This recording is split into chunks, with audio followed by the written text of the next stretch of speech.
got a new patch next week, 9.2.7, so that's quite something. 927 arrives August 16th.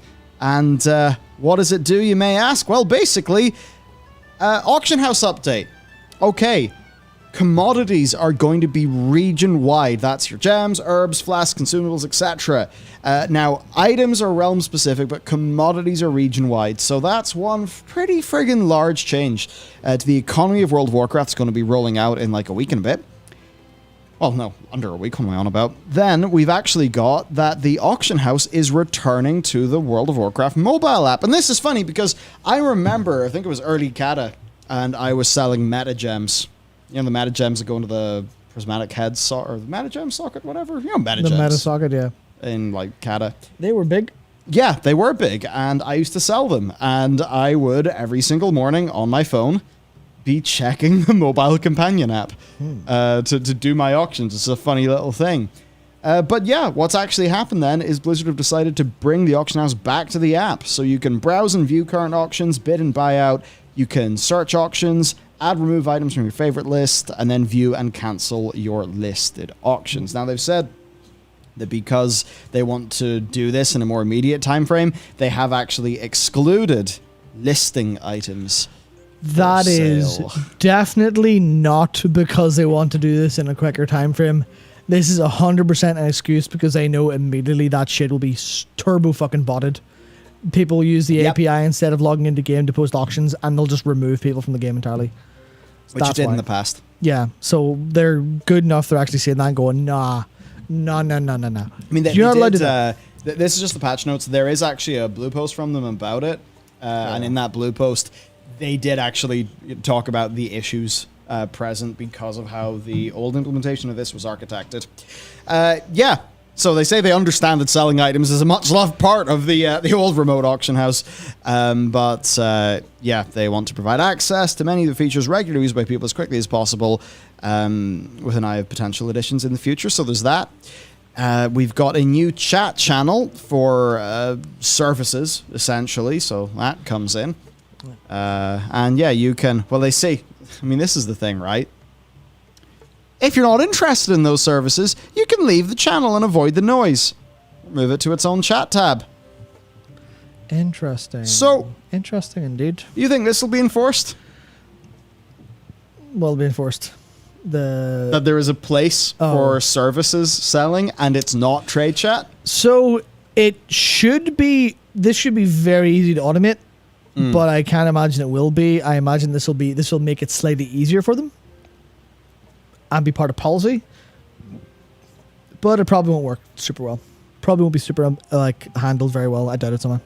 Yeah, because now with this, the hope is that if somebody is advertising a paid boosting service, for gold in trade chat, you should be able to right-click, report, say that they're doing this in the wrong channel, and they should probably get 24-hour chat suspension. 24-hour public, whatever, something. It's weird because... Or maybe a warning. Because I know this is going to be primarily for boosting, and I know everything attached to that, meaning these are likely freshly bought accounts, stolen accounts or something, or just whatever. I would immediately just say, no, fucking 24-hour ban straight off the bat. Don't fuck with the rules. But then I'm very much... If you, in terms of what is, the ideal punishment... in terms of bans and reports and suspensions and stuff like that, you don't really want to be super hard on players because that's going to result in a bad experience. You can't bring down the iron fist at all times, but you can't bring down the iron fist on everyone. But what you can do is bring down the iron fist on bad actors because there's no risk involved in if you're sure they're bad actors, there's no risk in bringing down the iron fist. You could just get them and get rid of them easy. So I would say that people who are doing this, maybe one warning and then a ban, maybe a 1-day ban, then a permanent suspension, make that the 3-strike system of warning, 24 hours, gone. Because there's no... There's almost no risk of hitting someone wrong the third time, assuming the system is correctly moderated and the automation actually works, because they have to automate this, because they're not going to fucking pay for customer support agents. No. Activision I think they would sooner throw money into a fucking fire than they would do that. So I hope it works, but it looks like as we'll get into a little bit later, looks like we have to look outside of Activision Blizzard for boosters to have anything done to them. Because Activision Blizzard are like... that was very interesting. So basically, there you go. We'll see how that's monitored, but I think potentially a good thing. Here's another little thing. In the final weeks of Season 3, the group finder for Raid was almost unusable. 90+% of listings were for jailer boost runs, some even providing an external link to purchase with real money. How is this still happening? Yeah. I wonder. Yeah, the game has, like, because of no GMs, the game has no integrity whatsoever on that front. It's the kind of thing of when you try to set down rules and the people you're setting the rules for either don't respect you enough to follow the rules because you're saying to follow the rules. You know, the kind of thing where, you know, a parent says, don't do that, and the kid does it anyway because they're a rebel or they don't have the respect.